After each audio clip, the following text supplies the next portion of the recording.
uma frase que eu achei muito interessante, que em vários momentos da vida a gente se encontra meio depressivo, né? Autoestima baixa, a gente se vê não bom o suficiente, não dando conta, querendo até meio desistir de tudo, sabe? A autoestima, ela vai lá pro pé, parece que você não tem força para sair. Aí vem a depressão, a famosa, queridinha, né? Depressão.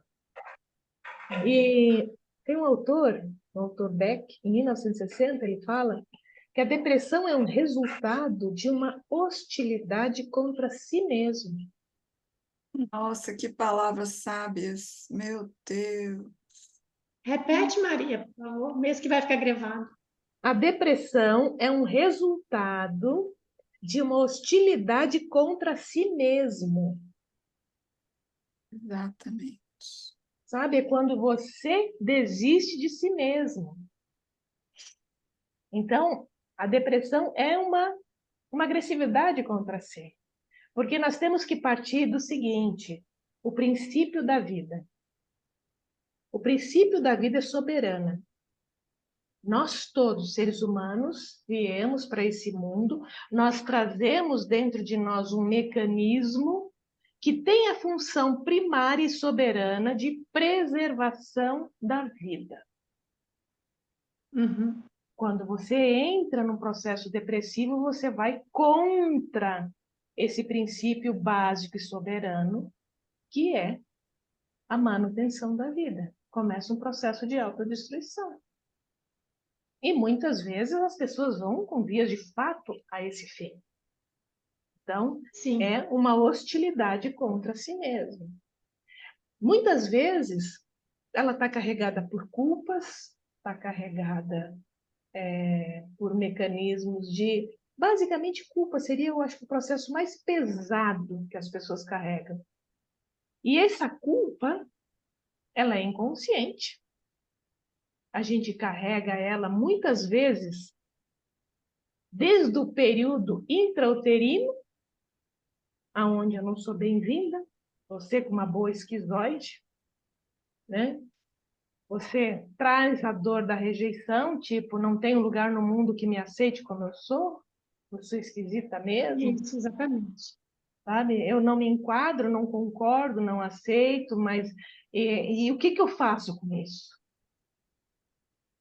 E aí a criança já vem trazendo isso, sabe que eu não sou encaixada. Então, muitas vezes é um mecanismo de dizer assim, o que que eu estou fazendo aqui?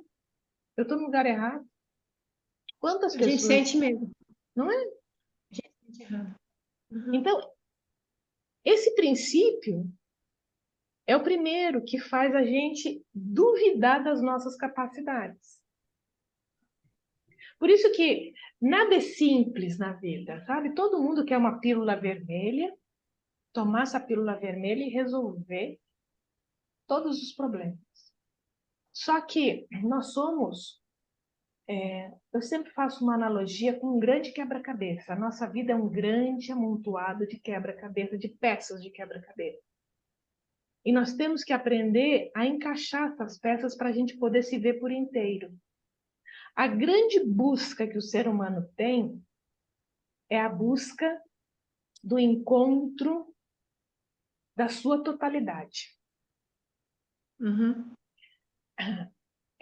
Essa busca desse encontro da sua totalidade, dentro da psicologia, ela pode ser interpretada como a busca do reencontro com seu útero materno, que é da onde eu vim, num lugar que me servia de tudo, que não me faltava nada, não precisava fazer nada. Ali eu era completo, dentro desse útero materno.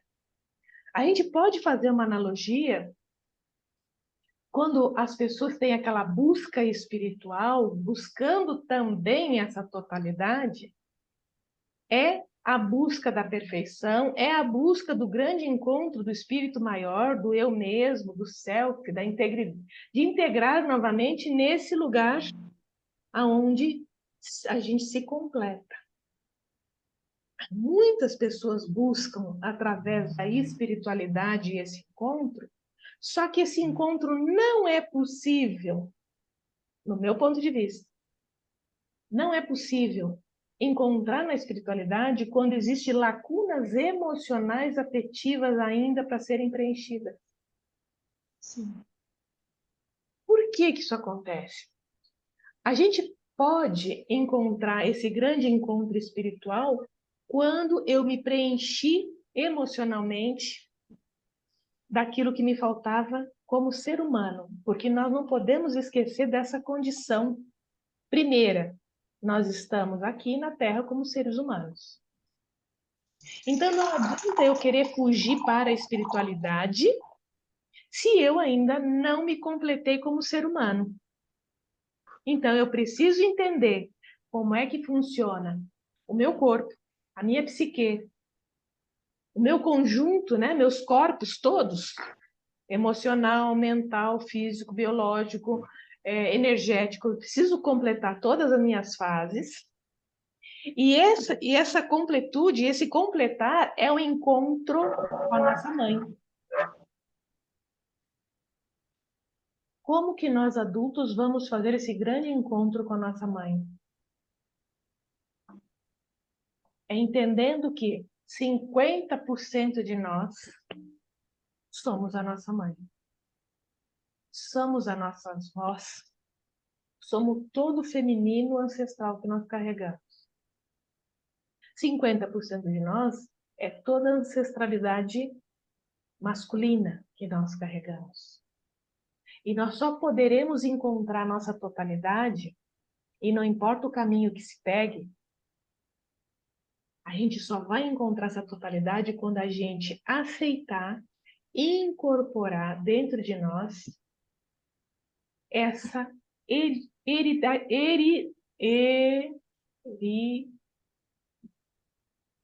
Posso ajudar? Hereditariedade. Era isso que você estava é falando? isso mesmo. Essa quebra a língua mesmo. Nossa. Quando a gente aceita esse nosso passado, o que acontece? Eu reconheço que meu corpo, a minha mente, as minhas dores são também da minha mãe e eu sou uma com a minha mãe. Eu sou uma com toda a ancestralidade do meu pai. E aí eu me completo. Eu me completo com as minhas falhas, eu me completo com meus talentos, com as minhas fraquezas, eu me completo. Quando eu tomo posse que eu e minha mãe somos uma só. Eu e a minha mãe somos uma só, eu trago toda a divindade, a coragem que me completa no mundo material. Só a partir do momento que eu me completo dentro do mundo material, mental, emocional, energético, eu posso dar um segundo passo para o mundo espiritual. Quando a gente tem essa fraqueza, o que acontece? Nós ficamos cindidos. E aí entra a questão da depressão. A depressão é uma cisão. Eu estou sozinha, não tem ninguém que me olhe. Eu me sinto sozinha no mundo. Não tem ninguém para me salvar. Eu não tenho saída. Eu não tenho quem me socorra. É uma criança que está na rua, à deriva. Não tem ninguém aqui. Ela está cindida. Como a gente recupera uma pessoa cindida? Fazendo o caminho de volta. Nós voltarmos dentro de nós e encontrar o nosso caminho de volta. E o nosso caminho de volta é olhar para nós, não como um ser isolado no mundo. Nós não somos isolados no mundo.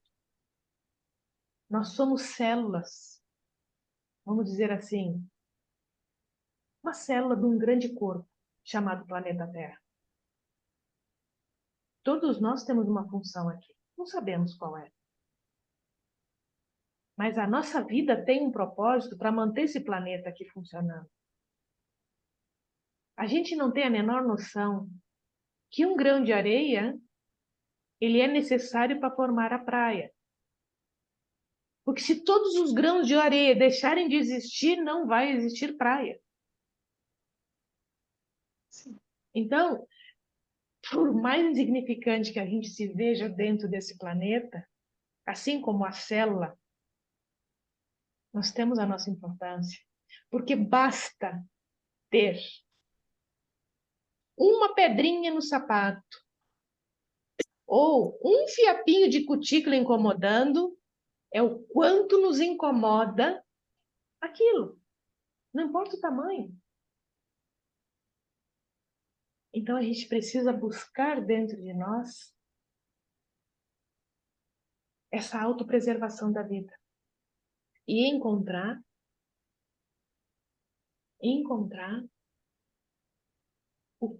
a, a magnitude da vida dentro de nós.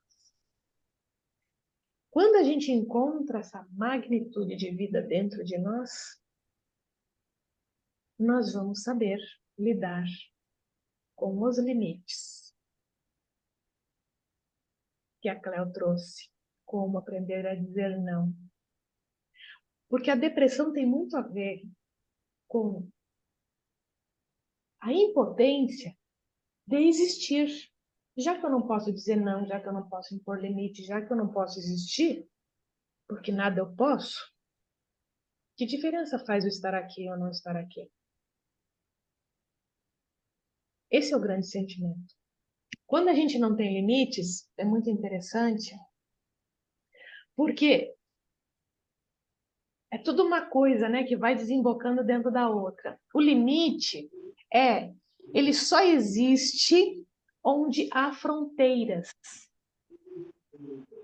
E limite também é um ato de amor. Isso também vai para a questão da Maria, tá? Do quanto a gente precisa aceitar, compreender, tudo bem. Mas também precisamos aprender a colocar limites. Limites para a tua existência, para aquilo que você quer para a sua vida. Limites para você também não invadir o outro. Sabe? Limites é fronteira. Fronteira é respeitar o lado de lá e o lado de lá respeitar o lado de cá. Então nós temos que olhar que muitas vezes a depressão, a falta de limites, imaginem se desde pequenos a gente vem com um padrão de que você não pode existir, que você não tem opinião, sabe? É aquela coisa da criança. Hoje de manhã eu estava falando com a Geise, que tem um bebê de 2 anos e meio, e, e nós estávamos falando sobre como dar limite aos filhos, fazer eles entenderem os limites sem ser brusca, sem ser abusiva, sem ser autoritária. Estabelecendo sempre o que é limite.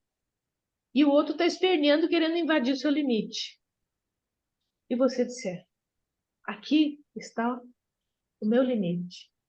Aqui você não pode ultrapassar. Tudo bem? E sai fora.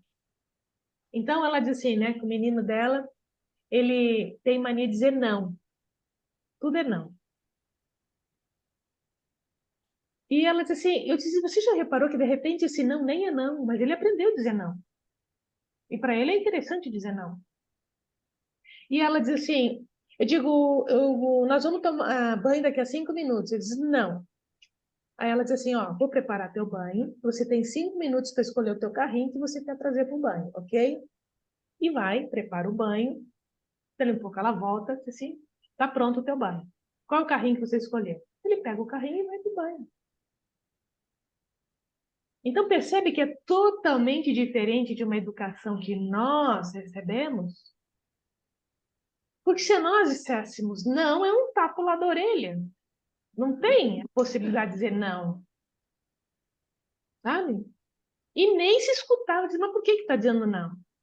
E às vezes é só um mecanismo de defesa, aprendeu a dizer não, ele não sabe nem o que não significa.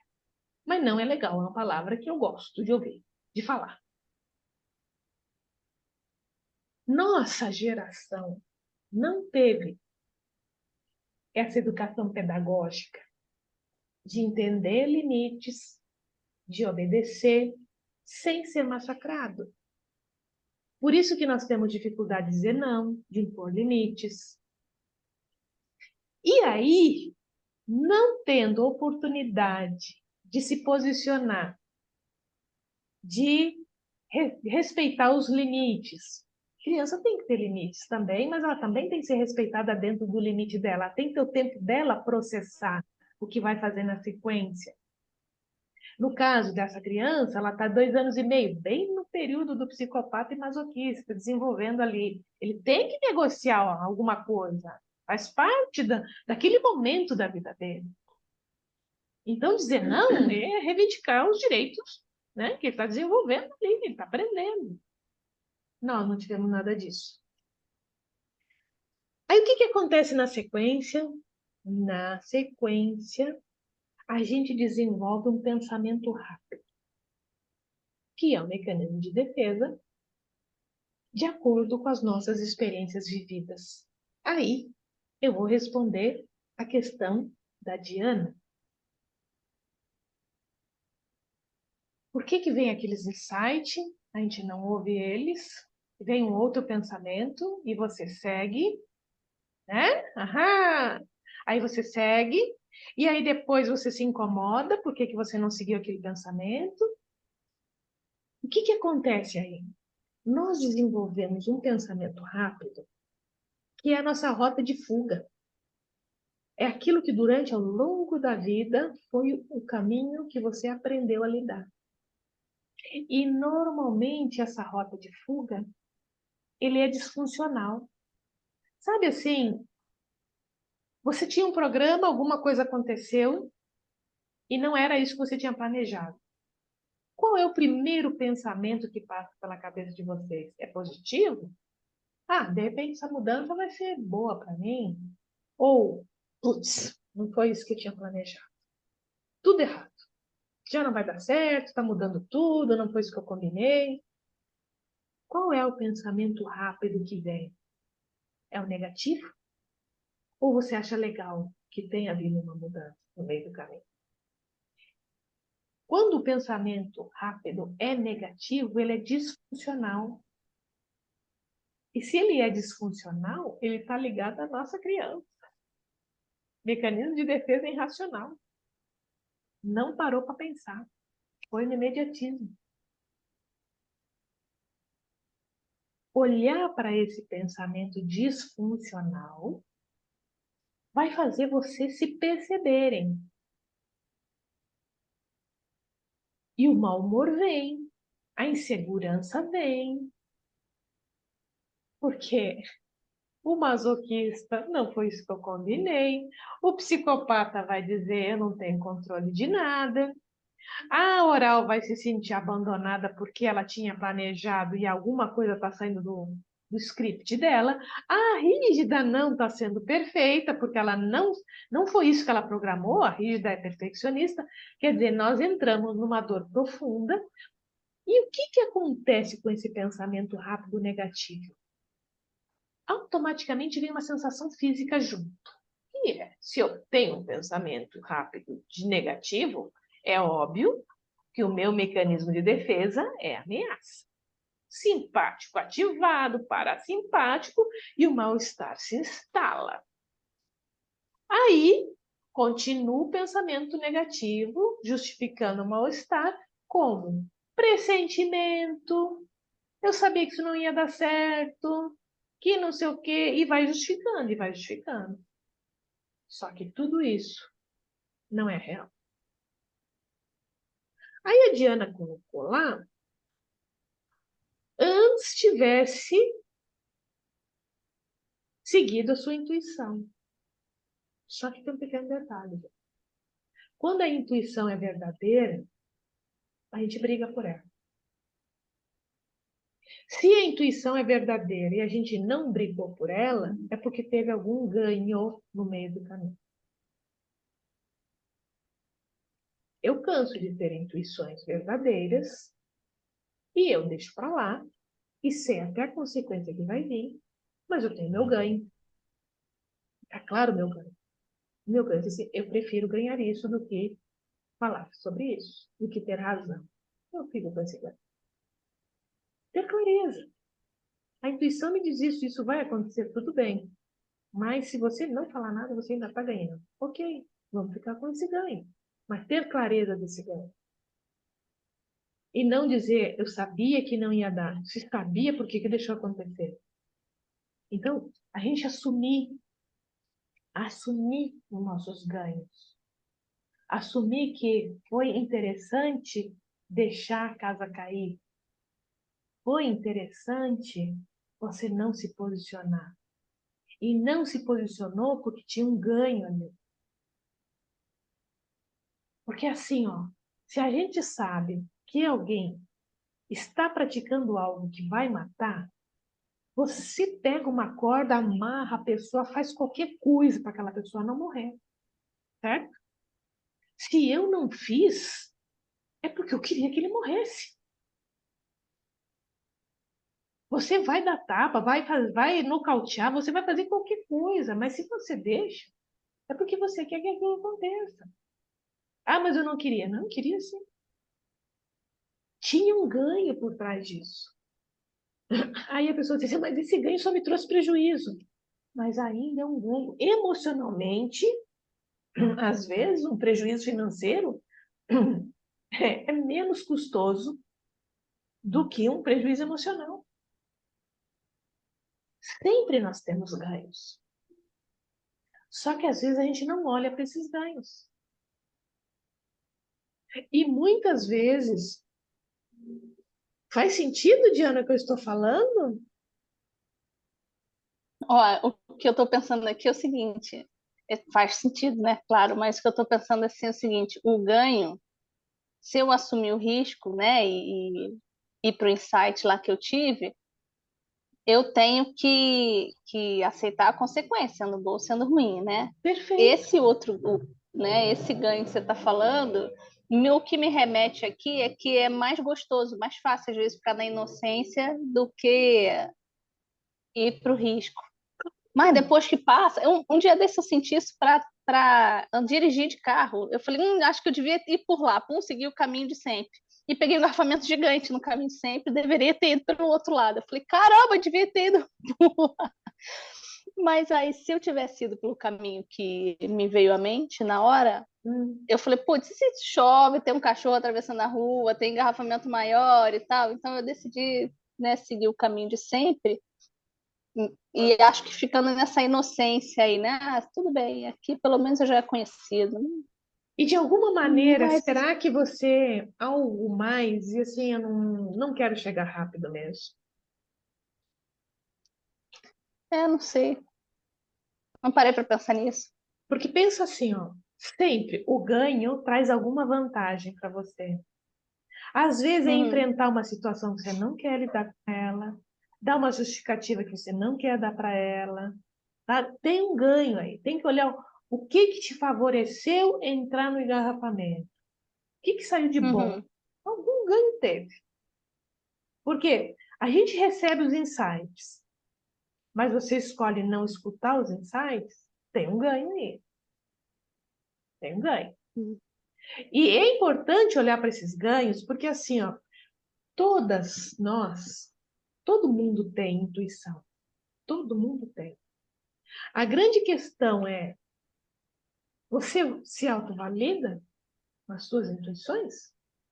Você respeita as suas intuições? É a mesma coisa, respeitar nossas intuições é a mesma coisa que a gente se programar para acordar a tal hora. Você não precisa, nunca precisou de despertador para acordar em hora nenhuma. Você se programa, acorda e levanta.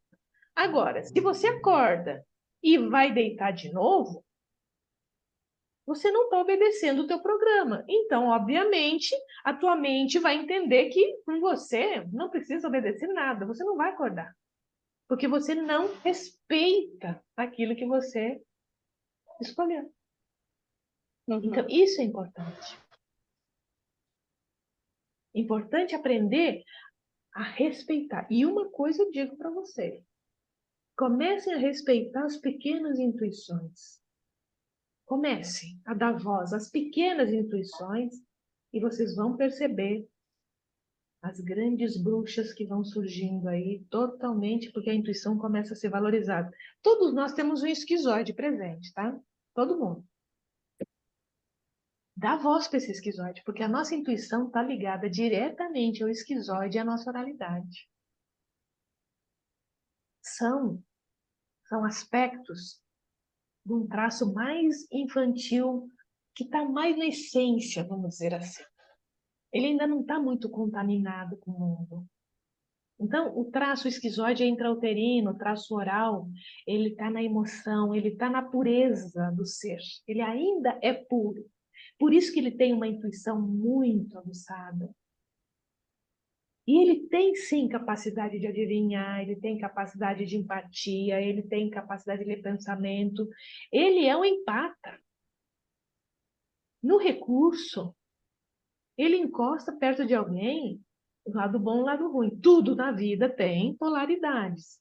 E aí a gente tem que aprender a lidar com as polaridades, porque a gente pega coisa ruim também nessa polaridade. Tem que aprender a dizer assim, isso aqui não é meu. Mas intuir e respeitar, isso aqui não é meu, tá? Mas estou sentindo a dor do fulano. Quantas pessoas, depois que você desenvolve isso, você vê lá uma pessoa raivosa, te xingando, xingando, xingando, xingando. E você tem, coitado, quanto trauma, gente. Quanta dor. E ele diz, mas você vai ficar brava? Como se o pobre coitado tá numa infelicidade incrível, não é nem comigo que ele tá brigando, é com ele mesmo, é tudo deles que tá falando, não é seu. E você, sabe, não se importa, porque não é com você. O teu ego está bem elaborado, o teu ego está bem. Você assim, não, tudo isso que ele falou, ele está falando dele próprio, coitado, está desesperado. Esse lixo que ele quer despejar aqui não é meu, deixa com ele. Mas é ele que está se sentindo assim. Sabe? Então, quando alguém quer nos desrespeitar, não está querendo nos desrespeitar, é o quanto ele se sente desrespeitado. Olhar para isso e não pegar para si. É um exercício de estar bem com você mesma e saber que você não é anjo, mas também não é demônio. Você circula aí nas suas polaridades. Nós temos as nossas sombras, mas também temos nossas luzes. E quando a gente olha para as nossas sombras, você é capaz de ver o que o outro está falando? Até que tem parte de coisa que ele realmente está vendo em mim, porque isso é meu mesmo. Mas ele também está falando dele, porque ele não pode saber de mim, porque eu posso saber de mim, não o outro. Agora, se alguma coisa me afeta, é um afeto. Se me afetou, opa, vamos olhar para isso que me afetou. O que me afeta é meu. Se nada me afeta, não é meu. Mas quando a gente olha para as nossas sombras, por isso que o processo terapêutico é abraçar a nossa raiva, a nossa vergonha, nossos medos, as nossas fragilidades. E aí, quando você reconhece que você é frágil, que você é tudo isso, ninguém mais pode nos ofender. Ninguém. Ninguém, porque quando alguém diz assim, desculpa, eu nunca tentei esconder, né? Você está dizendo como se eu estivesse escondendo isso, mas eu nunca tentei esconder. Sou um ser humano. Sou um ser humano. Você quer algo de mim que nem você pode dar a si mesmo, que é perfeição. Nós não podemos exigir do outro perfeição. Mas a sensação que a gente carrega ao longo da vida parece que é obrigatório ser perfeita. Você não pode ter defeito. E outra questão aqui muito importante. O que é defeito para mim pode não ser para você. E aí, como é que fica? Porque o que é correto e o que é incorreto é cultural. Vem de valores, de culturas, vem de educação. Palavras, por exemplo, né? Quem vive no meio de famílias que só falam palavrão, para essa pessoa é a coisa mais natural que tem, não tem nada de errado. Aí você chega e diz assim, nossa, fulano é mal educado, só fala palavrão. Para a pessoa não é. Ela foi educada assim. O meio dela é esse. E aí, quem está certo, quem está errado? Quem não fala, quem fala? O que é certo e o que é errado? Por isso que tem esse filtro, sabe? Esse filtro do bom senso. Se a gente for analisar as leis da vida, eu gosto muito de usar o parâmetro de certo e errado daquilo que é lei universal. A lei universal, eu digo que estaria os 10 mandamentos da Bíblia. Seguindo eles, não tem erro. Só seguir. Não prejudicar o outro, não querer o mal do outro, não julgar, não fazer dano, não cobiçar, sabe? Ser um ser humano íntegro, ter os seus valores sem precisar machucar ninguém. E não se deixar ser machucado também. Parece tão simples. E por que a gente não consegue? Por que a gente não consegue o básico do básico? Porque não foi assim que nós fomos tratados quando criança, e não foi assim que nossos pais foram tratados quando criança. E aí que entra a sistêmica, quando nós carregamos isso para frente. Por isso que o processo terapêutico é trazer à luz as nossas sombras com muita gentileza, com muito carinho, de entender por que somos assim. E aí, olhando para tudo isso, olhar os pensamentos rápidos, os mecanismos de fuga. Eles são construtivos, são destrutivos. Eu posso mudar isso? A gente consegue olhar para isso quando a gente se desarma. Quando a gente se desarma, a gente não precisa estar certo o tempo todo. Não tem problema também se errar. A gente pode ser criticado e você tende a criticar menos também. Porque você, para mim é difícil, imagina para o outro que não sabe nada do que eu sei. Parte desse princípio. Se a gente que sabe tudo isso é difícil para a gente, imagina para o outro que não sabe nada. Nem terapia está fazendo. Não tem a menor noção. Ele só está no modo guerra, defesa, armas todas elas, né, montadas, prontas para dar tiro e acertar o primeiro que venha dizer que está errado. Só tem um jeito. Chegar perto e dizer, esse canhão não precisa, vamos doar ele para o museu? Não precisamos de canhão, não precisamos dessa arma. Vamos desarmar, vamos tirar essa armação de ferro toda em volta, não precisamos nada disso. Tudo bem você ser assim, tudo bem, tá no modo criança, tá? Mas tem um adulto também aí para olhar para a vida. Então, assim, ó, nós que somos, vamos dizer assim, que temos um casamento, uma relação com alguém, que aí entra a Maria, temos uma relação com alguém que não tem a compreensão que nós temos, não passou pelo processo terapêutico, não aceita o processo terapêutico, eu diria que nós todas temos que praticar um pouco dessa terapia aprendida e ser um pouco terapeuta também, para poder lidar com a situação, que é desarmar, para não levar tiro, não levar chumbo. Então, nós temos que desarmar quem está do lado. Vamos desarmar. Primeiro passo, desarmar quem está do nosso lado. Para a gente não levar chumbo, porque a possibilidade é grande. Como que a gente vai fazer isso? É mostrando, primeiro passo, que não está errado de carregar as armas nem se defender. Mas é necessário todo esse armamento? Somos inimigos? Sabe? Eu concordar, não concordar, o que realmente traz de dano para essa relação? Sabe? Eu sempre digo assim, ó, num relacionamento a dois, tem que ter a individualidade dos dois, mas ter um projeto em comum também. Então, o que a mulher, como indivíduo, quer para a vida dela, ele, como indivíduo, quer para a vida dele, e ambos decidirem caminhar como parceiro de vida, vamos criar um projeto para nós dois. E esse projeto é que vai unir o casal. Mas sempre respeitando as fronteiras, a individualidade de cada um. Mas o problema de fronteiras é que a gente não aprende a ter fronteiras. O relacionamento romântico, ele ensina que tem que ter uma simbiose entre os dois. Um praticamente tem que respirar pelo nariz do outro. E aí é que os dois acabam morrendo na praia, porque não é possível. Não é possível um respirar pelo nariz do outro. Os dois têm que respirar separado, andar separado, para a carga do andar na vida ser mais leve para ambos.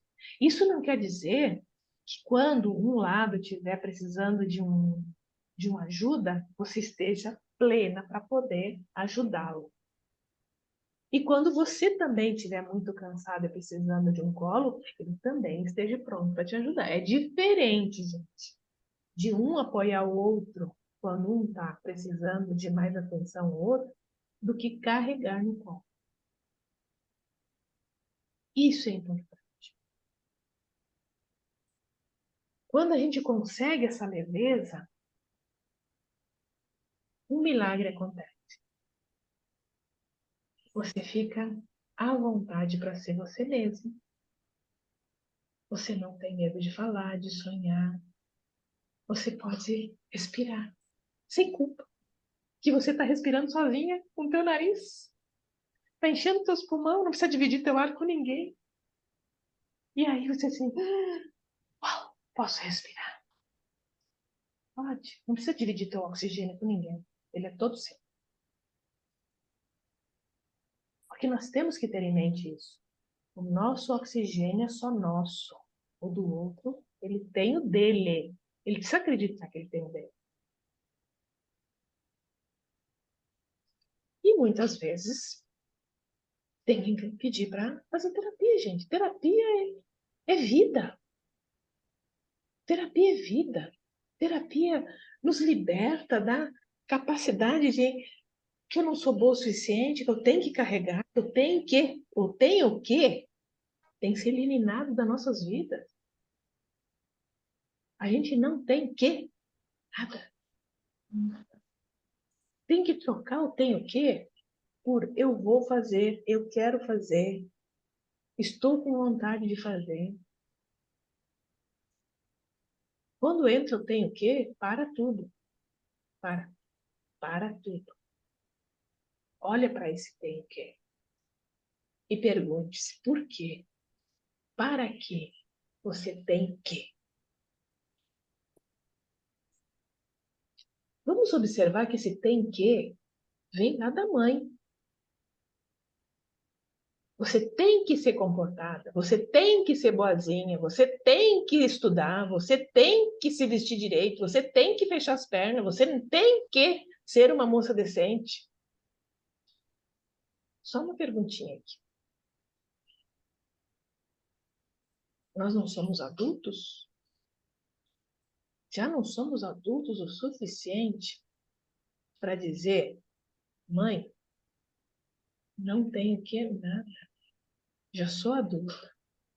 Já posso tomar as minhas decisões sobre o que eu quero fazer e o que eu não quero fazer. E vamos perceber que quando a gente tira o tenho que, muito provavelmente,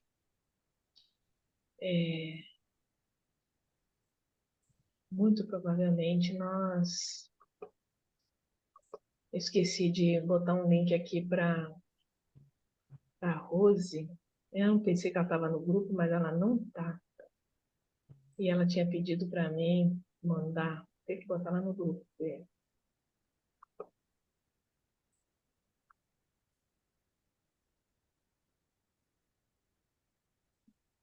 Esse dá tempo, porque lá na Suíça, né, tá tarde, de repente já está dormindo.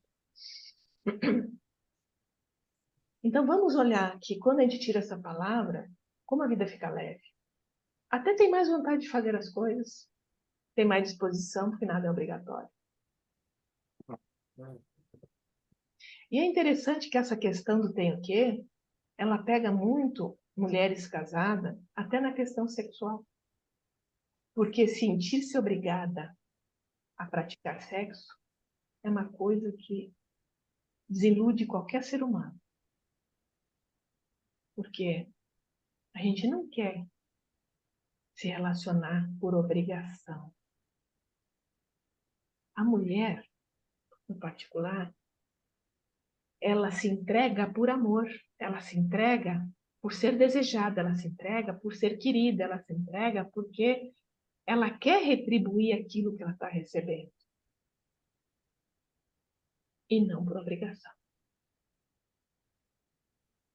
E isso que muitas vezes acaba motivação sexual no casamento é porque se acredita ainda no dia de hoje que a mulher tem obrigação. Eu escuto muito isso. Mas Maria, eu sou casada. Eu tenho minhas obrigações. Eu digo, ui? Como assim? Eu digo, vamos inverter os papéis. Se o marido não tivesse condições, você iria dizer você tem obrigação de cumprir o seu papel de marido? Eu nunca ouvi isso. O marido não precisa cumprir a obrigação. A mulher sim. Da onde vem isso? E isso acaba com a saúde da mulher. Uma vez eu conheci uma mulher, muitos anos atrás, 35 anos atrás. Ela teve um câncer de útero por conta que ela não queria mais ter relações com o marido. E ela penou esse câncer muitos e muitos anos. E ela disse para mim, enquanto eu estou doente, meu marido não me procura. Sabe? E era uma mulher que amava o marido. Sabe? Uma mulher muito carinhosa, muito querida. Mas ela disse, já tenho meus filhos adultos, não quero não. Ela morreu. Acho que um mês depois o marido estava casado com outra. Então, ela sabia disso. Ela sabia. Então, hoje eu fico analisando, né? Naquela época eu não tinha todo o conhecimento que eu tenho hoje, mas hoje eu fico analisando quantas doenças são desenvolvidas, somatizadas no corpo, porque a mulher, como fala a Creuzi, não sabe dizer não. Não se escolhe. Não se valoriza, dizendo não quero. E sabe o que é interessante aqui? Também estou trazendo esse assunto, porque esse assunto é 99,9% igual para todas as mulheres. Existem algumas exceções, raras. Porque existe uma confusão muito grande entre sexo e amor. Amor é sentimento. Sexo é uma necessidade biológica. Veja bem, Flávio Scovati, um psiquiatra brasileiro, morreu alguns anos atrás. Ele era brilhante nas explanações dele sobre isso. Ele diz assim, se sexo é uma necessidade orgânica fisiológica, como ir ao banheiro, comer, fome, como é que o outro, que não tem essa necessidade, vai te responder nas tuas necessidades? Os dois têm que estar com a mesma fome, os dois têm que estar com a mesma necessidade fisiológica. Como os dois querem ir no banheiro, mas eu não estou com vontade no banheiro. Não, mas tem que ir porque eu quero ir. Isso existe? E por que no sexo tem que ser assim? Então, é importante a gente ter essa clareza para poder, muitas vezes, trabalhar culpas, trabalhar o que está acontecendo comigo, por que eu não estou afim. E acontece muitas vezes. Às vezes eu falo assim que existe um desencontro muito grande, onde homens muito afins se casam com mulheres que não são tão afins. Vamos dizer assim, apetites diferentes, fomes diferentes. E tem homens não afins que casam com mulheres muito afins. Eu digo, gente, os pares estão tudo trocados, tudo fora de lugar. Porque se os dois afins se juntassem com os dois não afins se juntassem, seria casamento perfeito. Mas não existe honestidade o suficiente para ter essa clareza. E outro problema que acontece muito também. Quando a gente está na fase do namoro, que é maravilhoso o sexo, ninguém considera que nessa fase do namoro é uma vez lá e outra cá. Aí casa. Aí o marido entende que a mulher está ali dormindo com ele todo dia, tem que ser todo dia. E a mulher diz, não, não aguento, não aguento. Não. Era tão bom quando a gente era solteiro, por que agora não é mais bom? Claro, quando era solteiro, era uma vez por semana. Não se viam todos os dias. Marília, Não tinham as mazelas do dia a dia para serem compartilhadas. Fala, Lê. sua internet está travando, eu perdi as 3 últimas frases. Te agradeceria se você repetisse. Aonde Obrigada. que você parou de ouvir? Eu parei de ouvir na parte que os casais são diferentes, né? Um quer muito, o outro quer muito, e ninguém, eles não se juntam, eles estão casados com os opostos e tudo mais. Foi até aí que eu ouvi. Gente, o que eu falei na sequência? Antônia? Que eu não lembro. Porque estava travado, eu também não ouvi, não. Uhum. Tava difícil de ouvir, mas era mais ou menos que se casasse iguais, né? Era quem não quer com quem quer, com quem não quer. Isso, verdade, seria melhor. então. Exato. Porque se as pessoas fossem honestas, as mulheres principalmente, homens também, tá? Mas as mulheres mais. Porque as mulheres na fase do namoro, elas se mostram mais afins. Tudo bem que nós temos que considerar que, vamos supor que lá na fase do namoro, a mulher era jovem, ainda cheia de forro.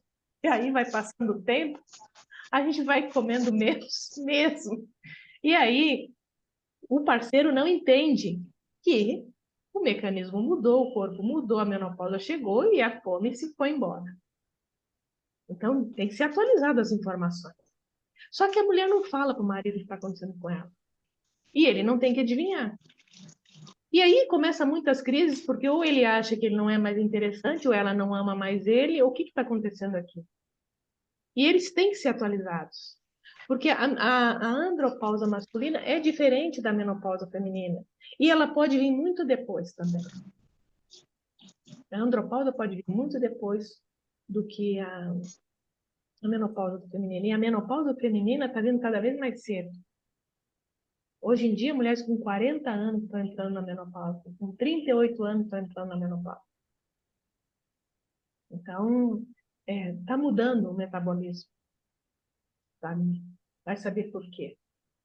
Talvez porque cada vez menos o planeta precisa de menos gente para ser povoado. Né? Já temos com excesso de gente aqui, então ninguém precisa mais engravidar até os 50 anos. Mas é importante olhar para essa questão biológica e fisiológica.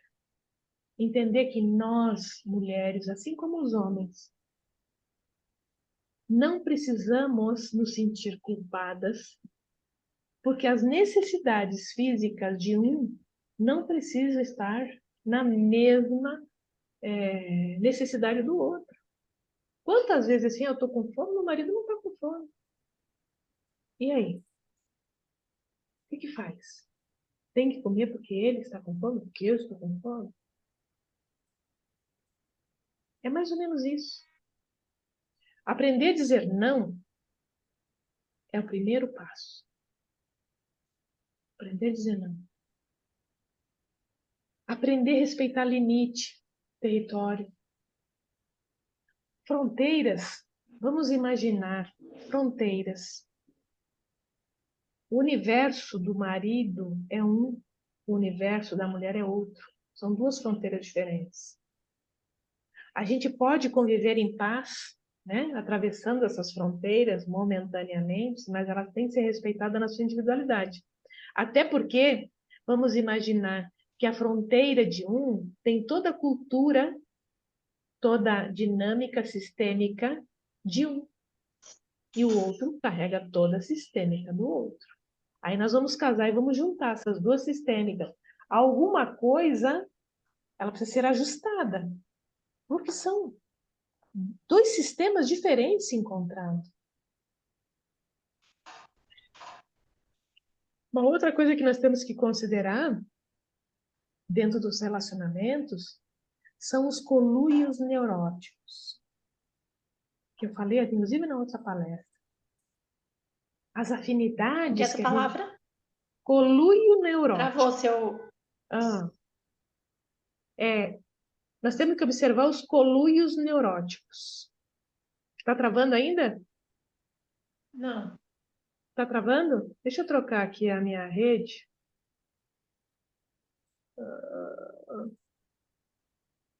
Vou conectar aqui, porque tá...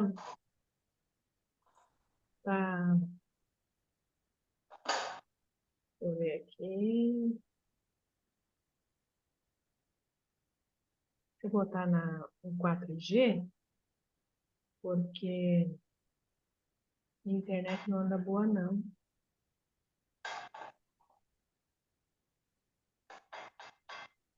Pode ser que a gente caia, tá? Aí vocês entram de novo. Eu vou trocar de rede, não sei se vai ficar conectado ou não.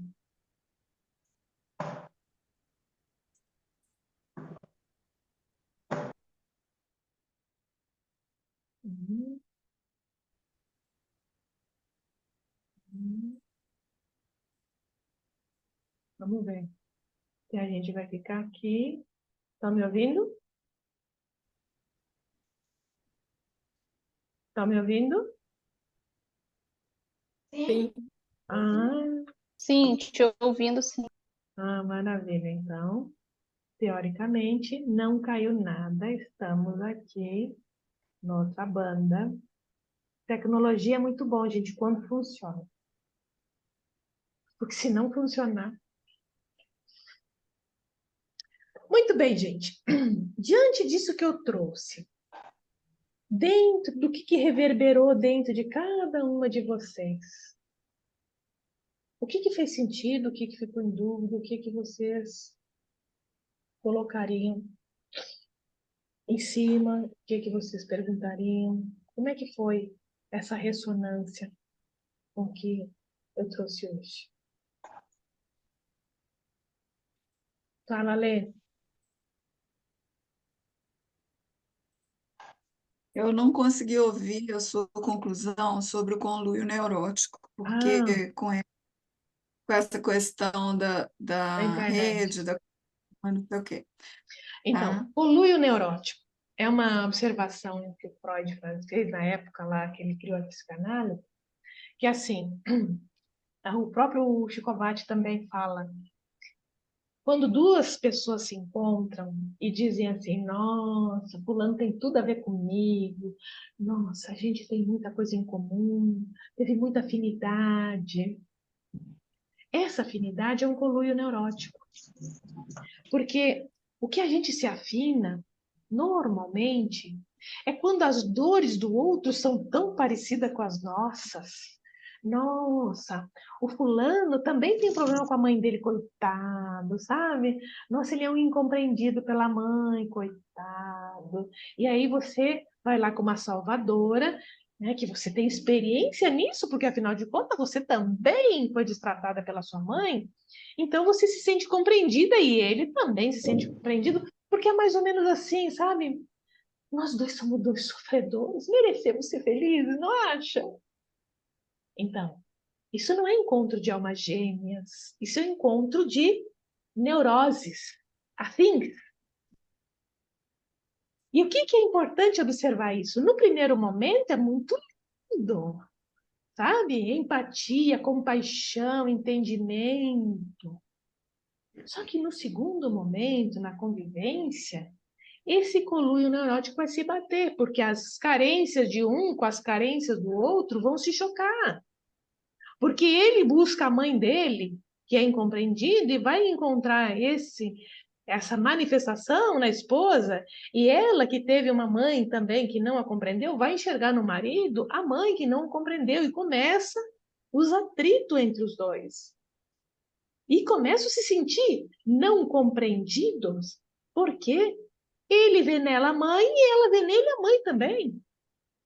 Depende da dor, é o pai, a mãe, a avó, algum conflito que teve, aí que a gente chama de deslocamento. A gente desloca aonde foi a origem do nosso trauma e vamos colocar no primeiro Cristo que aparece para eu botar a culpa em cima dele. E ele vai ter que se ver com o meu problema. Então a gente desloca os problemas.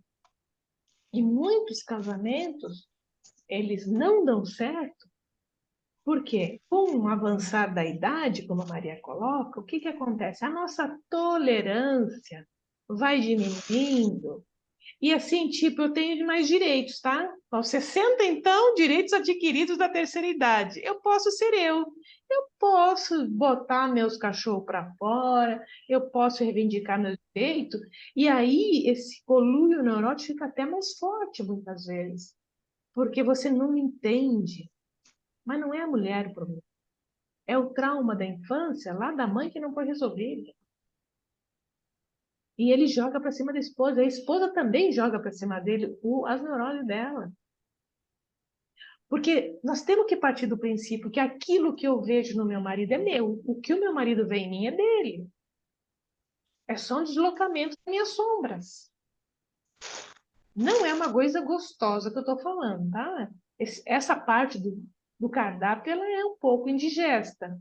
Quer dizer que tudo que eu vejo nele, o comportamento dele, que eu sinto em relação a ele, é meu. Uhum. Uhum. Todo o meu julgamento do meu marido é meu, porque é meu julgamento. Eu estou analisando o meu marido através do meu óculos, da minha lente de vida, do que eu acho que é certo e errado, do que eu acho que é bom para mim, é do meu ponto de vista. Então é meu. E ele, o julgamento que ele faz sobre você é dele. A única forma de desarmar esse modo guerra de convivência é pegar os 50% meu, né? A esposa pega os 50% dela, reconhece, põe em cima da mesa e devolve os 50% dele, diz assim, isso aqui não é meu. Isso aqui não é meu. Essa parte é sua. E normalmente acontece um fato muito interessante, tá? Quando chega a esse ponto de conversação, você vai reparar que tudo que ele fala de você é exatamente o que você pensa dele. E você vai dizer, que engraçado, tudo isso que você está vendo em mim, eu também vejo em você.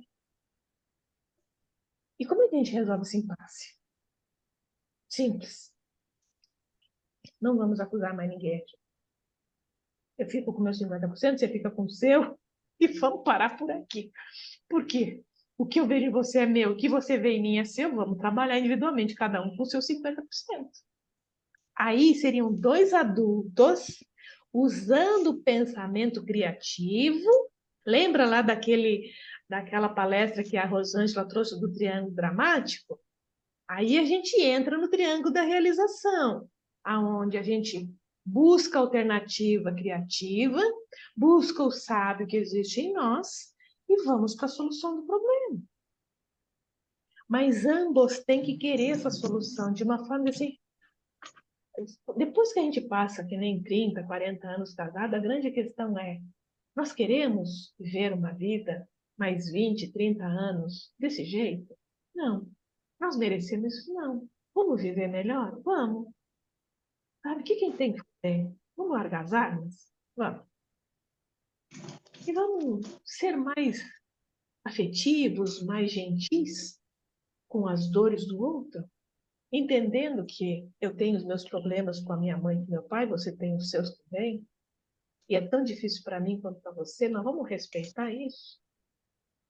Porque aquilo que a gente viveu ao longo da nossa vida não pode ser excluído, não pode ser arrancado de nós. É a nossa história. Mas precisamos integrar essas nossas sombras tomando consciência. É mais ou menos quando eu falo lá que a nossa casa representa o nosso inconsciente, é arrumar o nosso armário e saber exatamente o que tem lá dentro. Mas isso aqui não tem utilidade, mas eu tenho uma estima por isso. Posso guardar? Eu quero guardar, é meu. É minha história que está ali, mas eu guardo sabendo a história, da onde eu adquiri aquilo, por que que eu carrego isso comigo. Isso também me traz potência, isso também me traz esclarecimento, isso também me afaga a minha alma. Porque não pensem que o sofrimento é algo ruim, tá, gente? Se o sofrimento fosse algo ruim, ninguém cultivava com tanto esmero. A gente cultiva nossas dores com muito esmero. Então, sabe, olhar com esmero, o mesmo esmero que eu estou olhando as minhas dores ali, olhar com gentileza, assim, eu gosto disso aqui, não vou me desfazer, faz parte da minha história, ok. Mas eu vou guardar no lugar, eu não preciso mais sofrer, mas eu vou guardar. Eu posso guardar isso de uma forma gentil. Sabe quando você tem uma dificuldade na vida, qualquer uma que seja, olha para essa dificuldade com carinho. Diz assim, eu posso viver com isso? Posso. Eu tenho como tirar isso de mim? Não, faz parte da minha história. É o meu aprendizado. É a minha lição de vida. Sabe aquela matéria que você detestava quando era criança, mas teve que passar por ela. E tá tudo bem. Você sobreviveu? Ótimo. Olha como você é boa. Você é forte, você é capaz.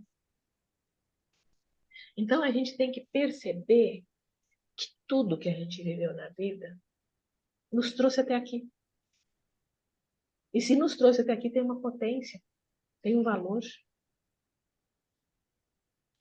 A diferença é, a partir de agora, o que eu quero fazer com essas experiências? Como que eu quero transformar essas experiências em potência? E levar adiante. Com leveza, com gentileza. É armar lá, sabe? Tem algumas coisas que a gente põe lá no maleiro. Não vou usar isso aqui, mas eu quero guardar. Ok. Tá lá no maleiro. Bonitinho, não ocupa espaço, não incomoda ninguém, não atrapalha, não fica no meio do caminho. Mas tá lá guardadinho. Um belo dia, você vai lá, abre o armário, mata a saudade. Não te dói mais, nem pesa. Ah, isso aqui, sabe? Assim como a gente guarda lembranças dos nossos filhos quando criança, lembranças, tem gente que guarda muletas de lembrança do dia que quebrou a perna, sabe? Lembranças. Elas não precisam ser dolorosas. Elas podem ser uma lembrança boa. As nossas cicatrizes podem ser uma boa lembrança. É interessante. O Gabor Maté fala, você pode estar doente e ainda sem ser feliz. Porque felicidade é uma escolha que você faz, apesar de estar passando por essa experiência ruim. Então, muitas experiências ruins são necessárias. Tem um livro que eu li maravilhoso, Perdas Necessárias. Ele fala do quanto que a gente tem que perder ao longo da vida. E a gente tem que ficar abrindo mão dessas perdas são necessárias para poder existir uma nova fase. Né? Então, por exemplo, quando você sai do modo criança, você tem que perder a tua criança para entrar no modo adolescente. aquela criança, a vida infantilizada, você tem que deixar ela para trás para entrar no modo adolescente. E quando você entra no modo adulto, você tem que deixar o modo adolescente para trás para poder viver o modo adulto. A gente que chega aos 60, nós temos que deixar toda a juventude para trás para viver essa nova experiência. Ela não precisa ser ruim. E ela precisa existir para poder nos dar oportunidade de novas experiências. E às vezes a gente fica preso numa perda desnecessária. E olhar para aquilo que a gente precisa soltar para ter uma nova oportunidade é onde a vida se renova. O fruto na árvore, ele precisa amadurecer, apodrecer e cair para poder nascer uma nova árvore. Então, são perdas necessárias. A vida é feita de perdas necessárias. Mudar de fase. Eu sempre faço analogias. Eu imagino que a vida é um grande... Como é que é o nome daquele esporte que você vai mudando de fase, de exercício? Onde tem natação, bicicleta, corrida. Como é que é o nome desse? Você tem que... Teatro. Hã? Meu nome? Teatro? Nossa, tem nas É Olimpíadas. triatlon. Triatlon, exatamente, triatlon. Então, a vida, você tem que largar uma fase para pegar outra, e dar vez para o outro, e vai. Quando a gente se permite trocar de fase, a vida dentro de nós fica sedenta para seguir a nova fase. E a nova fase nos impulsiona a viver plenamente. Só que o que nos deixa paralisado é ficar preso em algo que não deu certo. Pula de fase, não deu certo, parte para outra. Vamos embora. Encrencou aqui, a grande questão é: eu preciso terminar isso agora? Não. Então, ou eu encontro uma solução, ou eu desisto, mas vou embora, não vou ficar parado aqui. Seguir o curso da vida. Porque a única certeza que nós temos, um dia a gente morre. E aí fica a grande pergunta: até lá, o que eu vou fazer dessa vida? Vou choramingar? Vou ficar acuada? Ou vou viver? Essa escolha nós temos. O que nós vamos fazer da nossa vida daqui para diante? E uma coisa é certa, viu? Por experiência empírica. Quando a gente tem 15 anos, a gente imagina, papo de velho, Maria, pelo amor de Deus, nada disso é real. A vida é infinita. E para chegar aí, tem tempo pra caramba. Quando chega nos 30, você diz: uau, já estou aqui. Ainda 60? Ainda está longe. Quando você chega nos 50, você diz: epa. A coisa começou a mudar de cara aqui, sabe? O tempo, sabe? Porque o teu corpo já diz assim: olha para aquilo que está acontecendo. Quando você chega nos 60, alguma coisa dentro de você diz assim: apura o passo, porque a linha de chegada está chegando. E você não sabe que fôlego você vai ter na linha de chegada. E o grande segredo é: eu quero ter fôlego na linha de chegada? Quero. Então, procura a priorizar o teu passo com qualidade, não bota mais tempo fora. Isso eu não ouvi ao longo da... E hoje eu diria: se eu soubesse disso, eu teria mudado muita coisa. Porque essa questão de infinito, de vida infinita, ela é boa, ela é necessária, né, na juventude, porque a gente tem a oportunidade de fazer quantas besteiras quiser. Porque dá tempo de remendar tudo. que aos 50 ou 60 você não dá tempo de remendar muita coisa, não. Nós temos que acertar o passe aqui. Tá? Não dá para pegar caminho errado, senão o tempo não vai dar. Então, nós temos que acertar o caminho. E isso, gente, é empírico. É só vivendo para presenciar. E a gente pode presenciar que aos 30, 40, você já não tem mais a mesma ilusão dos 15, dos 17, dos 18. Você já sabe que o buraco é mais embaixo. Algo já te sinala que a ilusão acabou. E é interessante que o processo de amadurecimento ele tem a ver com ele tem a ver com a lente, o enxergar a vida fica mais apurado. Quando eu tinha 40 anos, uma amiga fez 60. E eu disse para ela assim, o que muda aos 60 anos? E ela disse para mim, acaba a ilusão. Você enxerga a vida como ela é.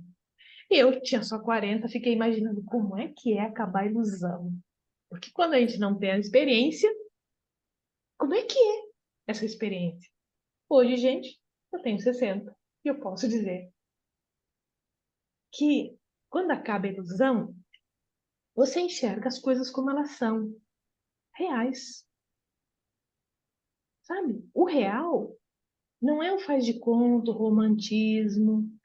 Pode até dizer assim que você ficou mais fria. Eu acho que não é mais fria, mais sensata seria a palavra correta. A gente se torna mais sensato e prioriza aquilo que tem importância na vida. E aí a gente descobre que muitas discussões, nossa, nada a ver, sabe? Tempo perdido. Para quê? Botar esse tempo fora. A pressa de viver uma vida plena e melhor, ela se acentua. Você começa a dizer assim, nossa, que perda de tempo, ficar com mau humor. Para que criar ruga? Para que envelhecer? Para que ficar doente? Por causa de estresse, mau humor? Não vai solucionar nada. E a gente vai sim se tornando cada vez mais prático no sentido de dizer, isso tem solução? Isso traz alguma coisa boa? Não, então vamos descartar. Descartar aquilo que não tem serventia. Transformar a vida mais leve. Isso vai trabalhar. Aprender a dizer não. Ah, com 60 fica fácil, viu? Giana, posso garantir. Com 60 fica muito mais fácil dizer não que com 40. Com 40, você começa a exercitar o não. Que é muito bom. Muito bom. É o primeiro passo. Aos 40 já começa. Eu chamo da idade da loba, quando ela começa a dizer assim: peraí, o que eu fiz até aqui? 40. Nada. Putz, preciso acelerar o passo também. Preciso modificar, não quero isso para mim. Por quê? Se eu vivi 40 até aqui, um piscar de olhos, os próximos 40 é outro piscar. Opa, preciso apressar. E olha, dos 40 aos 60, 20 anos parece longo, mas ele passa numa velocidade incrível. Quando vê, já foi, já chegou. Eu não tenho nem 40, então quase no 40, mas eu já fico assim, falei, meu Deus, já está passando. E agora, que bom que você está chegando e acordando para isso. Por quê? Isso vai dar tempo de qualidade para você. Tempo de qualidade. Sabe? O que vale a pena brigar e o que não vale a pena brigar. É muito importante isso. Aprender, sim, a confiar na tua intuição, na tua sabedoria interna, saber dizer não. Sabe? Tipo assim, hoje é não. Aí alguém vai dizer assim, ah, mas você vai se arrepender. Eu posso até me arrepender, mas hoje é não. Ter aquele critério, se arrependa das coisas que você fez, mas nunca se arrependa daquilo que você deixou de fazer. Sabe? Ao que você dá conta, faz. Diga não, exercitar. E aí você vai no 60 ficar tarimbada, dizer, não quero mais. Não concordo. E isso vai te trazendo qualidade de vida. Agora, uma coisa também empírica que eu aprendi na vida. Se aos 40 eu tivesse aplicado esse posicionamento, eu teria mudado muita coisa na minha vida ao longo da vida. A gente perde tempo duvidando de si mesmo. Sabe? Então, qualquer atitude que você acha que hoje você pode tomar, principalmente no quesito de que você está certa, o que você quer para você é o que vale. Não é desmerecer o que o outro quer. Não, você pode continuar. O outro pode querer o que ele quer, tá tudo bem com ele. Mas você também tem direito de querer o que você quer. É respeitar a individualidade. Exercitar o direito de exercitar a individualidade. Respeitar a tua intuição. Olhar, escutar. E a intuição, para ter certeza se ela é válida ou não, quando vier uma intuição, sente no corpo ela. Sente. Se essa intuição te dá senso de segurança ou te dá um desassossego. Se trouxer senso de segurança, é um bom caminho. Nós não podemos esquecer que nós temos uns sensores espalhados pelo corpo todo que ele está sempre monitorando tudo, os perigos que estão em volta. Então, se você tem uma intuição e a sensação é de segurança, minha filha, se atira. Se atira e vai. Se a sensação diz assim, cuidado, não vai. Confie, não vai. Porque o senso de segurança já não é legal para você. Às vezes não é nem um perigo iminente, mas você não tem estrutura psicológica para dar conta daquilo. Então, respeita os teus limites. E a gente não aprendeu isso, respeitar nossos limites. Amanhã depois assim, mas você disse, naquele momento eu disse, porque era o que eu dava conta de dizer. Hoje eu mudei de ideia. Hoje eu tenho outra experiência, hoje eu posso mudar de ideia. Esse é um outro fato muito importante que a gente tem que considerar. A gente pode mudar de ideia, gente. A tua ideia dos 15 não é a mesma ideia dos 30 e muito menos dos 40. A gente muda de ideia, a gente vai aprendendo com a vida. E não tem nada de errado com isso. Então, hoje eu posso chegar a uma conclusão e de repente à noite tem um sonho, tem um insight, algo muda. No dia seguinte, assim, olha, aquela decisão que eu tomei ontem não está valendo. Não está valendo. Estou em dúvida. Vamos parar por aqui, vamos dar um tempo, porque eu ainda estou em dúvida. Está tudo bem. É o processo de cada um. E aí, menina? Diana, respondi suas dúvidas, Diana?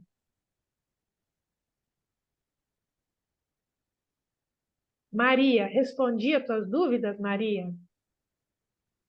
Abre o teu microfone que eu fechei, que estava entrando barulho.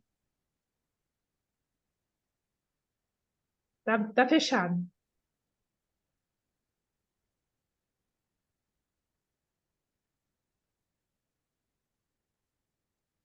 Aí, Agora tá me ouvindo? agora sim.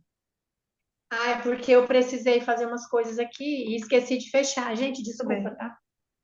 Foi mal. imagina.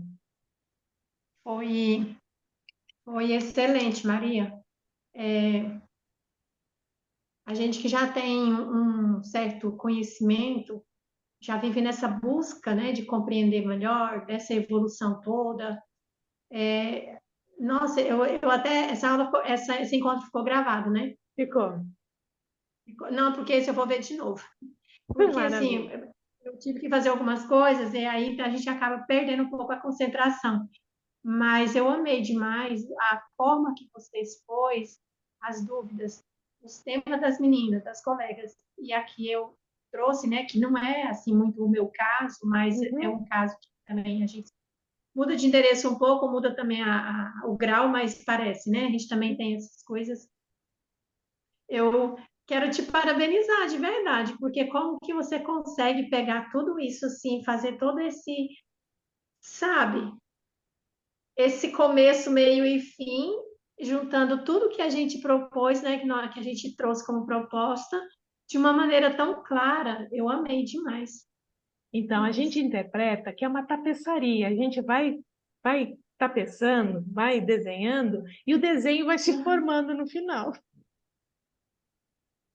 É muito sensível, né? Você tem muita sensibilidade, o campo está muito aberto e É verdade. muita coisa na cabeça aí para trabalhar tudo É isso, interessante ajustar porque as muito coisas. desses assuntos que vêm, eles brotam. Por isso que às vezes a pessoa pede para repetir, por isso que a gravação é essencial. Com a É, Antônia aconteceu muitas vezes. Maria, me repete isso. Eu digo, ih, o que foi que eu falei mesmo? Porque vem naturalmente, claro que existe um estudo, não vem do nada, né? A intuição vem assim, por isso que quanto mais você estuda, mais você trabalha a tua intuição. Porque tudo que você estuda e que você lê vai se apresentando mentalmente como encaixar cada estudo dentro de cada assunto. Então, conforme eu vou lendo, parece que eu vou lendo trechos de algum pedaço de algum livro que eu li que tem esse comentário, de alguma aula assistida e que vai encaixando e vai se criando esse repertório. bom demais, perfeito. Maravilha. Uma coisa que eu queria Muita perguntar aqui. clareza. Eu posso apresentar esse vídeo? Todo mundo aqui aceita aparecer nesse vídeo? Por mim, tudo bem. Tudo bem? Por mim também. Por mim Tudo também, bem? Mari. Maravilha. Diana, para você tudo bem? Maravilha. Então, tranquilo, porque assim fica mais fácil a edição e eu aproveito mais o vídeo. Porque se eu tenho que recortar as pessoas, eu tenho que sintetizar só a minha parte e eu tiro a interação de você, que é riquíssima, né? Toda a interação de vocês. Maravilha.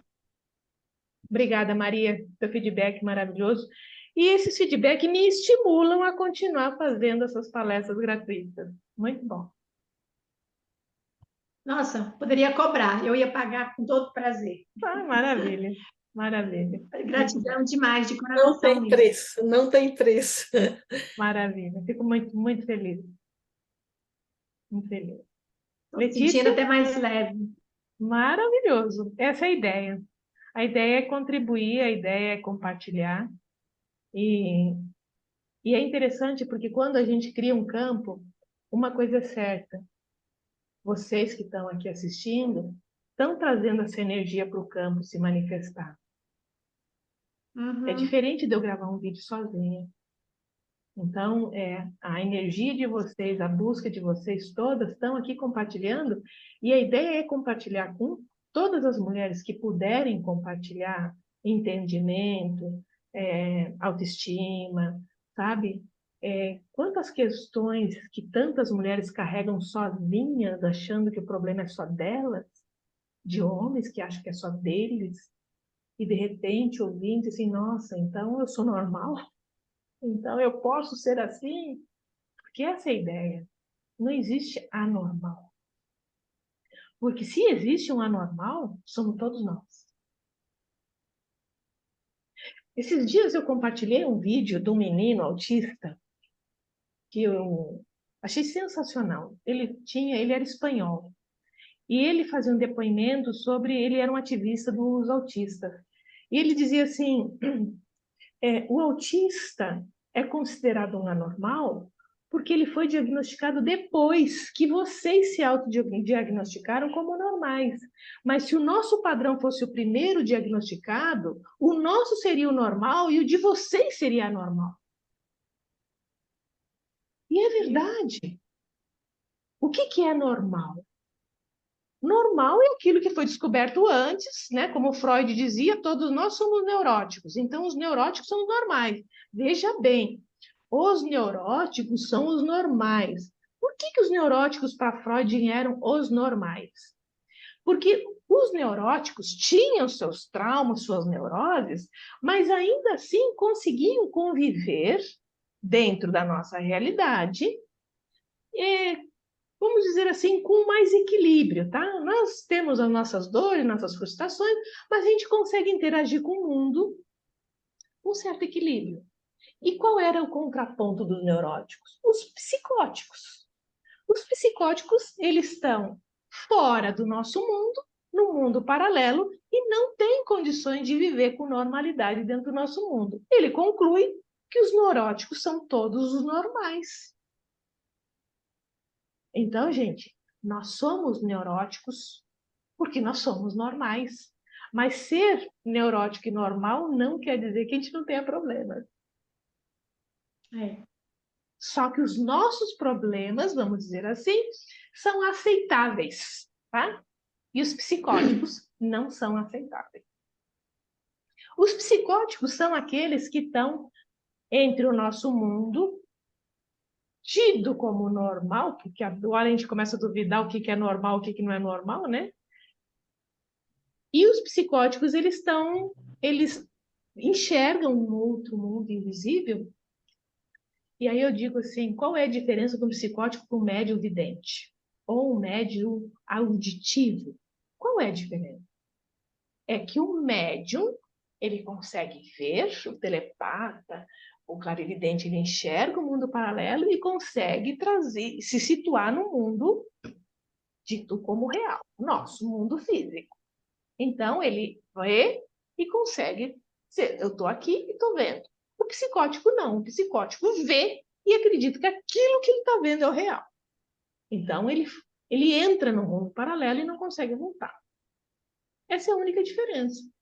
Mas quem tem, vamos dizer assim, clarividência, telepatia, é um psicótico. É um delirante, é um psicótico. O demente, outra coisa interessante, né? O idoso, quando entra na demência, eu digo isso pela minha sogra. Minha sogra teve demência aos 90 anos e aos 95, muito próximo de morrer, ela via a família dela visitando dentro de casa, né? Então ela dizia assim, não, eu via minha mãe aqui, e acreditando, né? Via minha mãe, ela mandou arrumar as malas, e eu nunca duvidei do que ela estava vendo, porque eu sempre falei, gente, ela está vendo. E é claro que os espiritualistas falam que quando a pessoa está chegando, sabe, na beira do muro, né, na divisa, ela começa a entrar em contato com esse mundo. A minha sogra, quando ela se desligou dentro da demência dela, um dia antes, ela disse que viu a família toda, todo mundo que já tinha morrido, que estavam lá esperando por ela. E quem somos nós para duvidar disso? Ah, é uma demência do idoso. Será? Ou ela está sendo preparada para o outro lado do mundo dela? Quem é que sabe? Suposições, a gente não chegou lá. Mas muitos que têm esse acesso, né, de clarividência e senso de realidade entre essas realidades diferenciadas, dizem que sim, que podem. Porque o que é a consciência, se não uma energia que nos traz sabedoria? E essa energia se perde? Não, essa energia transcende. Essa energia, que a gente chama de espírito, que a gente chama do nome que queira dar, ela tem um corpo energético, um corpo de consciência. Ela só não tem matéria. E hoje a física quântica vem dizer que essa matéria é energia. Nós não somos sólidos. Nada é sólido. A mesa é sólida? Não. É uma energia de baixa vibração. Quanto mais nós expandimos a nossa energia, quanto mais alta a nossa vibração, mais invisíveis nos tornamos. Podemos fazer um exemplo de um haste de um ventilador. Quanto mais alta é a velocidade do ventilador, a gente não enxerga a haste. Quanto mais baixa a rotação do ventilador, a gente enxerga as hastes rodando. Então, a gente olhando por onde olhar, a gente vai perceber que nós, seres humanos, somos muito mais. Se a gente começar prestar atenção nos sinais que a gente recebe. Como ser humano, material, espiritual, mental, emocional, vibracional. Temos muitos corpos aqui. E todos eles intactos, harmonizados, equilibrados, têm a energia de dizer, eu dou conta. A avó do meu marido sabia o dia que ela ia morrer. E no dia que ela falou que ela ia morrer, ela trocou os lençóis da cama, se vestiu de branco, se deitou e dormiu. Quem explica isso?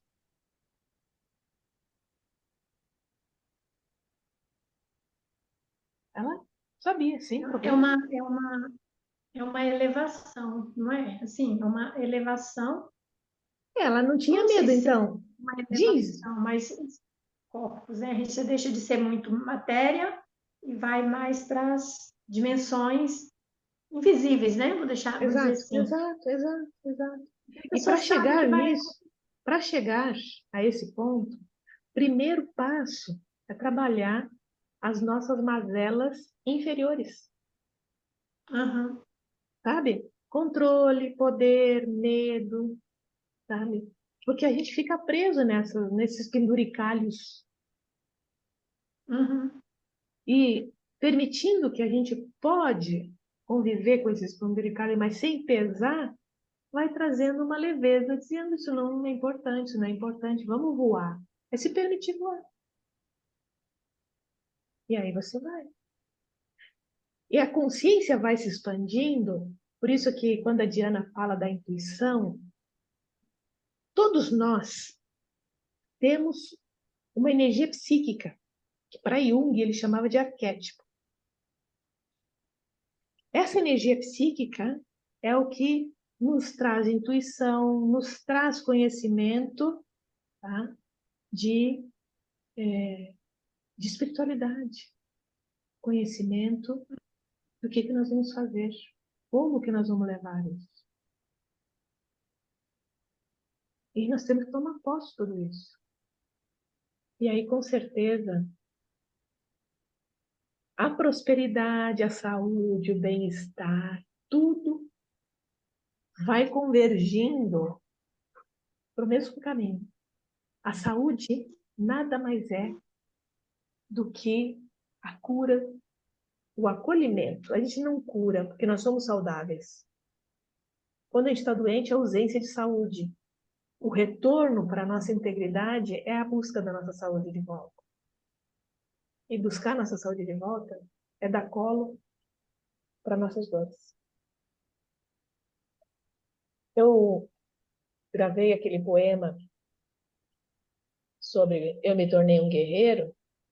Aquele poema retrata como nós podemos nos tornar um guerreiro acolhendo e abraçando e mergulhando nas nossas fraquezas.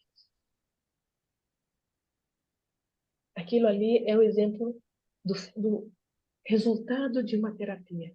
Quando você se encontra com todas as suas fraquezas, reconhece, abraça, aí você está curado. Esse é o processo.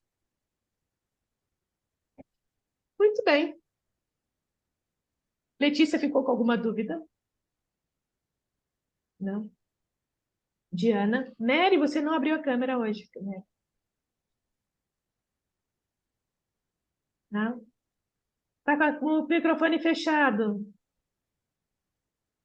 Eu ou a Mary? Desculpa, a Oi, Mary. Você, o Mary? meu, mas não abri, mas eu estou aqui acompanhando. E aí eu queria te tirar uma dúvida. Quando você fala da questão do ver no outro, né? Tem alguma relação com aquilo que às vezes me incomoda no outro, né? E aí o outro, não falando só de relação, né? Relacionamento afetivo, mas relação no geral, né? Aquilo que eu vejo me incomoda muito no outro. Tá em mim? Ah, tudinho, tudinho, tudinho. Eu vou te falar que essa foi a minha pior e, ao mesmo tempo, a melhor lição de vida que eu tive. Reconhecer isso. O lado bom é que quando você consegue olhar para você e perceber isso em você, o outro deixa de ser um problema. E como que a gente faz isso? Você diz assim, mas eu não tenho aquele defeito. Não, não é. Você não vai olhar a característica que está te incomodando. Você vai buscar a sensação que aquilo provoca em você e busca dentro dessa sensação, dentro de você, em que nível, em que grau, em que situação você faz aquilo também. Às vezes não é exatamente igual. Por exemplo, fulano é mentiroso, não gosto de conviver com pessoas que mentem. Ok?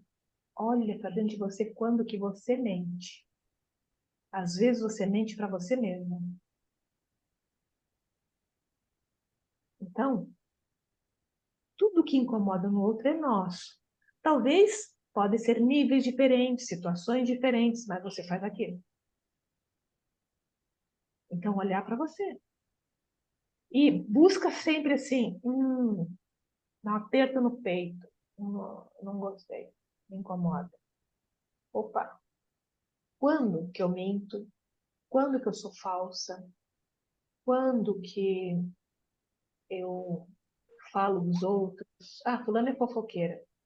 E quando que você faz fofoca também? Às vezes a gente faz fofoca assim, não, mas eu só estava comentando. Não, falando fofoca mesmo. Todo comentário é fofoca mesmo. Então, assumir aquilo, tá? Ah, fulano, ó, tem muito disso. Ah, fulano gasta muito dinheiro. Aí você pergunta assim, qual é o problema dele gastar dinheiro que me incomoda? Porque eu não tenho para gastar igual a ele?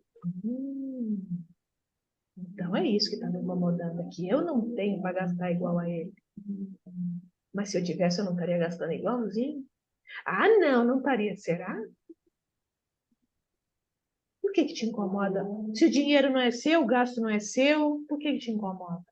Então, sempre fazer um paralelo. Às vezes tem comentário assim, ah, fulano ficou snob porque comprou um carro novo.